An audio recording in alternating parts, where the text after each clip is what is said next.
नमस्कार विद्यार्थी मित्र-मैत्रिणींनो. मराठी बाय मनीषा या आपल्या YouTube चॅनलमध्ये आपणा सर्वांचे स्वागत.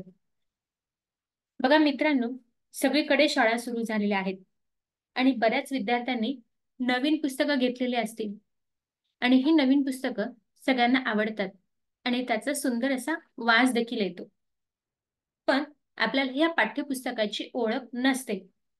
या पाठ्यपुस्तकाला तुम्ही इंग्रजीमध्ये टेक्स्टबुक असं म्हणतात आणि ह्या टेक्स्टबुकचाच परिचय आज आपण करून घेणार आहोत.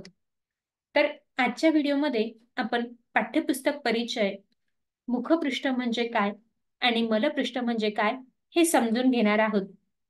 त्याआधी तुम्ही आपल्या चॅनलवर नवीन असाल तर चॅनलला लाईक, शेअर आणि सबस्क्राईब करायला विसरायचं नाही. तर मित्रांनो, आपली ओळख आपल्या चेहऱ्याने होते. त्याच पद्धतीने पाठ्यपुस्तकाची ओळख देखील त्याच्या मुखपृष्ठाने होत असते. आता ह्या वर्षी आपण इयत्ता 6वी या वर्गाचं पाठ्यपुस्तक अभ्यासणार आहोत. तर हे आहे इयत्ता 6वी या वर्गाचं पाठ्यपुस्तक आणि त्याचं जे काही सगळ्यात वरचं कव्हर असतं, ज्याला आपण कव्हर पेज म्हणतो, त्यालाच मराठीमध्ये मुखपृष्ठ असं म्हणतो.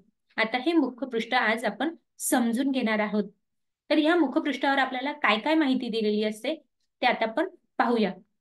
बघा, ह्या मुखपृष्ठावर विषयाचं नाव दिलेलं असतं, पाठ्यपुस्तकाचं नाव दिलेलं असतं आणि कोणत्या वर्गाचं हे पाठ्यपुस्तक आहे ते देखील नमूद केलेलं असतं.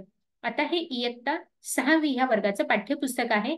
त्याचा विषय आहे मराठी आणि पुस्तकाचं नाव आहे सुलभ भारती. आता आपण शाळेमध्ये 3 लँग्वेज शिकत असतो. इंग्रजी, हिंदी आणि मराठी. तर हे मराठीचं पाठ्यपुस्तक आहे आणि ह्या मुखपृष्ठावर आपल्याला त्या विषयाचं नाव, पाठ्यपुस्तकाचं नाव आणि कोणत्या वर्गाचं हे पाठ्यपुस्तक आहे हे देखील दिलेलं असतं. आता आपण ह्या पाठ्यपुस्तकाचा परिचय करून घेणार आहोत. तर बघा मित्रांनो, ह्या पाठ्यपुस्तकाच्या परिचयामध्ये करून घेत असताना आता आपल्याला निसर्गाचं चित्र पाहायला मिळत आहे. ह्या इयत्ता 6वी ह्या वर्गाच्या पाठ्यपुस्तकामध्ये आपल्याला निसर्गाशी रिलेटेड पाठ अभ्यासायचे आहेत.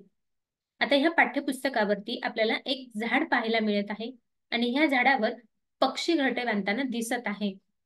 आता हा कोणता बरं पक्षी आहे सांगता येणार आहे? अतिशय बरोबर, हे घरटं सुगरण पक्षाचं आहे आणि हा सुगरण पक्षी आपल्या चोचीने हे घरटं बांधताना आपल्याला पाहायला मिळत आहे.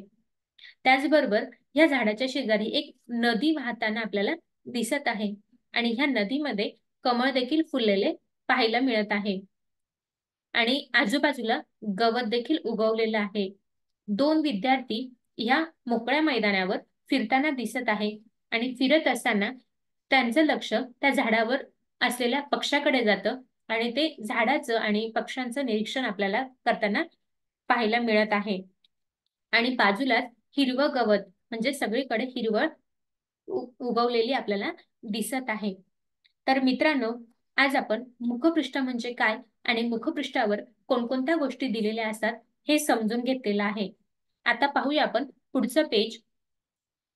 तर मित्रांनो, ज्यावेळेस आपण मुखपृष्ठ बघतो त्यानंतर जेव्हा आपण पुस्तक उघडतो तर त्या पुस्तकाच्या पहिल्याच पानावरती हे असं चित्र देखील आपल्याला पाहायला मिळतं. आता प्रत्येक वर्गाच्या म्हणजेच प्रत्येक विषयाचं पुस्तक वेगवेगळं असतं आणि त्याच्यावरचे चित्र देखील वेगवेगळं असतं. आता इथे आपल्याला मराठीचं पाठ्यपुस्तक आपण इथे पाहत आहोत. तर इथे मराठी या पाठ्यपुस्तकाचं चित्र दिलेलं आहे. आता इथे देखील त्या पुस्तकाचं नाव दिलेलं असतं, कोणत्या वर्गाचं ते पुस्तक आहे ते दिलेलं आहे आणि हे पुस्तक सुलभ भारती हे पुस्तक फक्त हिंदी आणि इंग्रजी माध्यमांच्या शाळांसाठीच वापरलं जातं आणि मराठी माध्यमांच्या ज्या शाळा आहेत त्या शाळांना बालभारती हे पाठ्यपुस्तक अभ्यासायला आहे. फक्त सुलभ भारती हे पुस्तक ह्या 2 माध्यमांच्या शाळांसाठी उपयोगी आहेत. बघा, इथे देखील 2 विद्यार्थी आपल्याला चित्र काढताना दिसत आहेत. पण हे चित्र कुठे बरं काढत आहेत? ते एका गार्डनमध्ये म्हणजेच बगीचेमध्ये चित्र काढताना आपल्याला दिसत आहे आणि इथे वरती आपल्याला थोडक्यात पण महत्वपूर्ण माहिती नमूद केलेली दिसत आहे आणि प्रत्येक पुस्तकावरती ही माहिती असते. आता इथे मंजुरी क्रमांक दिलेला असतो, जावक क्रमांक दिलेला असतो आणि त्याचबरोबर कोणत्या वर्षी हे पुस्तक प्रकाशित झालेलं आहे त्या वर्षाचं म्हणजे साल इथे नमूद केलेलं असतं आणि हे पुस्तक कोणत्या दिवशी लिहिलं गेलं ते देखील आपल्याला इथे पाहायला मिळतं. बघा, हे पुस्तक 6/4/2016 ह्या वर्षी लिहिलं गेलेलं आहे आणि त्याच वर्षी म्हणजेच 15 आणि 16 ह्या शैक्षणिक वर्षामध्येच हे पुस्तक अभ्यासायला आपल्याला मिळालेलं आहे. आणि हे पुस्तक कोणत्या मंडळाने प्रकाशित केलेलं आहे ते देखील नमूद केलेलं असतं. बघा, इथे महाराष्ट्र राज्य पाठ्यपुस्तक निर्मिती व अभ्यासक्रम संशोधन मंडळ पुणे येथून हे पुस्तक प्रकाशित झालेलं आहे आणि ह्या संस्थेचं म्हणजेच मंडळाचं लोगो देखील आपल्याला इथे पाहायला मिळतो आणि प्रत्येक पाठ्यपुस्तकावर हे नमूद केलेलंच असतं. आता आपण मुखपृष्ठ म्हणजे काय आणि मुखपृष्ठाचं मधलं पान अभ्यासलेलं आहे. आता आपण पाहूया पाठ्यपुस्तकाचं मलपृष्ठ. मलपृष्ठ ज्याला इंग्रजीमध्ये आपण बॅकपेज असं म्हणतो. ह्या बॅकपेजवर देखील काही चित्र दिलेले असतात आणि काही माहिती देखील दिलेली असते. आता ती माहिती आणि चित्र आपण ओळख करून घेणार आहोत. बघा, इथे देखील आपल्याला एक झाड दिसत आहे आणि हे झाड अतिशय सुंदर आणि सुबक दिसत आहे. त्याचबरोबर या झाडाखाली एक छोटासा मुलगा पक्ष्यांना दाणे टाकताना दिसत आहे आणि ते दाणे टिपण्यासाठी हे पक्षी जमिनीवर आहेत, उतरलेले आहेत आणि हे जमिनीवरचे दाणे हे पक्षी काय करत आहे आपल्याला टिपताना दिसत आहे. बाजूलाच 2 विद्यार्थी वृक्षारोपण करत आहे म्हणजेच झाड लावत आहे.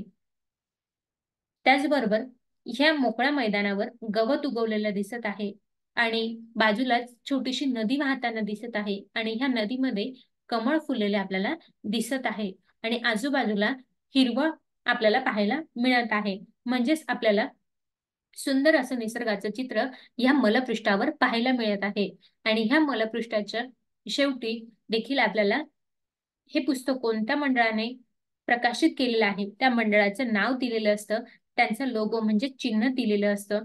त्याचबरोबर कोणत्या वर्गाचं हे पुस्तक आहे हे देखील आपल्याला पाहायला मिळतं.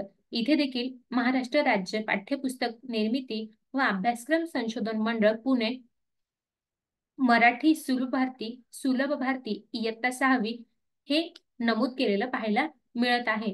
त्याचबरोबर ह्या पाठ्यपुस्तकाच्या शेवटी त्या पाठ्यपुस्तकाची किंमत देखील दिलेली असते. तर मित्रांनो, आज आपण मुखपृष्ठ म्हणजे काय आणि मलपृष्ठ म्हणजे काय हे समजून घेतलेलं आहे आणि तुम्हाला देखील ही माहिती आवडलेली असेल. तर आता आपण पुढील व्हिडिओमध्ये भारताचे संविधान भाग क्रमांक 1 हा घटक बघणार आहोत. म्हणून तुम्ही आत्ताच आपल्या चॅनलला सबस्क्राईब करून ठेवायचं आहे. आणि मित्रांनो, आजचा व्हिडिओ तुम्हाला कसा वाटला हे मला कमेंट करून कळवायचं आहे. आणि व्हिडिओ आवडला तर व्हिडिओला लाईक करायचं आहे, जास्तीत जास्त मित्रांपर्यंत शेअर करायचं आहे आणि व्हिडिओ कसा वाटला हे कमेंट करून कळवायचं आहे. आणि अजूनपर्यंत आपल्या चॅनल सबस्क्राईब केलं नसेल तर चॅनल सबस्क्राईब करायचं आहे. आणि व्हिडिओ तुम्ही शेवटपर्यंत पाहिला त्याबद्दल तुमचे मनापासून धन्यवाद.